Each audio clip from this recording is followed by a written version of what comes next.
Mwanafunzi kutoka familia maskini alikuwa amechelewa sana siku ya kufungua shule. Wakati anakatiza kwenye korido akagongana na huyu mshikaji. Mshikaji akakimbia, Lina akabaki down. Nguo ya Lina ilichanika, akawa amechubuka magotini. Wakati Lina anaugulia maumivu, mshikaji mmoja akaja, akamwokotea begi kwa kono la kulia akampa. Jamaa alijaribu kumpa Lina mkono lakini Lina alikuwa busy akijikunguta vumbi.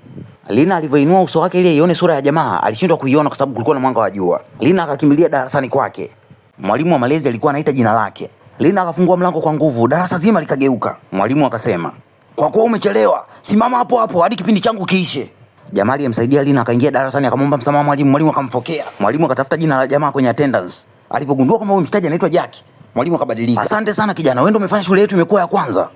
Mwalimu akatabasamu akawa anamsifia mshikaji. Darasa zima wakanuna. Kwa kuwa waliona mwalimu anapendelea wanafunzi wenye akili. Mwalimu akamwambia Jack, "Nenda kakae." Akamwambia Lina, "Na wewe pia kakae." Baada ya masomo wanafunzi wa mbea wakamfuata Jack. Wakaanza kumzungumzia Lina. Wakamwambia Jack, "Jack, pamoja na kwamba wewe unatuongozea darasani, lakini hujawahi kumshinda Lina kwenye mtihani wa hesabu." Kauli hii ilimuumiza sana Jack. Ulipofika muda wa kujisomea, Jack alimuuliza Lina, "Mwalimu wako wa tusheni ni nani?" Lina hakujibu kitu chochote. Jack alidhani Lina huwa anamshinda kwenye mtihani wa hesabu kwa sababu ana mwalimu wa tusheni bora kabisa wa hesabu. Hakujua kuwa Lina huwa anakosa hata hela ya kula. Atawezaje kupata hela ya tuition? Ili kumlea mdogo wake, Lina alikuwa anafanya kazi kwenye hili duka kila baada ya kitoka shule. Alikuwa anafanya kazi za kupanga bidhaa kwenye hili duka huku anasoma. Alikuwa hana muda wala pesa za kusoma tuition. Ukifika muda wa kula shuleni, Lina alikuwa anapakua chakula cha watu wawili. Alikuwa anapakua chakula kingi ili kingine ampelekee mdogo wake.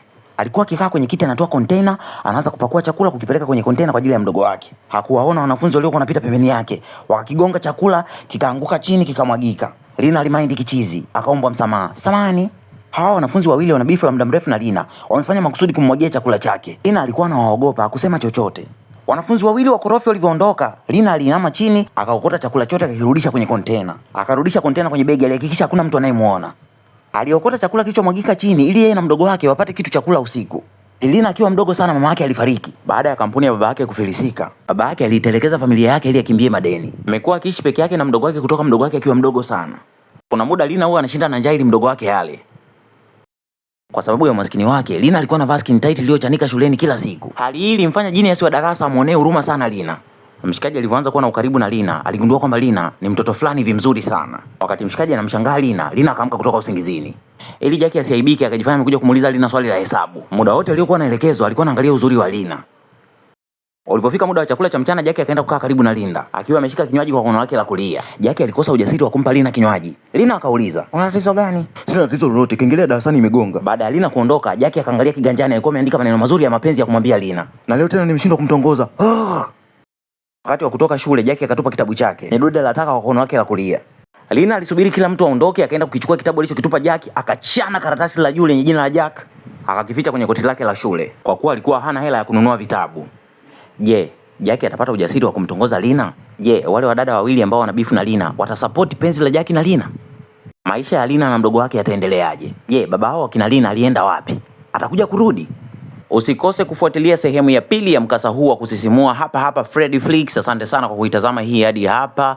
Naomba subscribe, share, like, comment. Usipopenda usilike, usishare, usisubscribe, usicomment. Simu ni yako, bando ni lako, sikupangii cha kufanya. Naomba toa maoni yako hapo kwenye comments, nini kipunguzwe, nini kiongezwe kwa ajili ya kuboresha hii channel yetu. Pia niambie ni movie gani nyingine ungependa ni tafsiri kwa Kiswahili.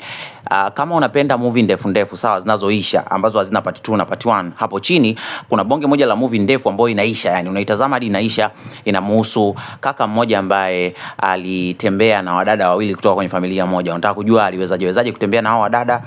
Check hiyo movie, ni kali sana. Kuna movie nyingine ambayo inahusiana na dada ambaye alimtuma rafiki yake mwenye bonge moja la mshepu akamtege mume wake ili kupima kama mume wake ana mapenzi ya kweli au la.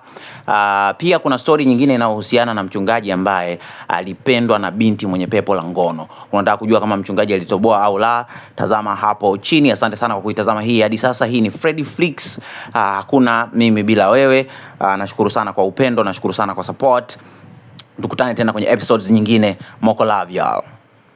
Nawaombeni sana radhi hapo kwenye comments, punguzeni makasiriko jamani. Mimi sifanyi makusudi kuto kuzileta hizo part 2. Sehemu ambazo wanazichukua hizi movies huwa wanapost mara moja, yani kila wiki wanapost episode moja, na ndio maana nachelewa kuzileta hapa. Lakini wakizipost nyingi nitakuwa nazileta nyingi jamani.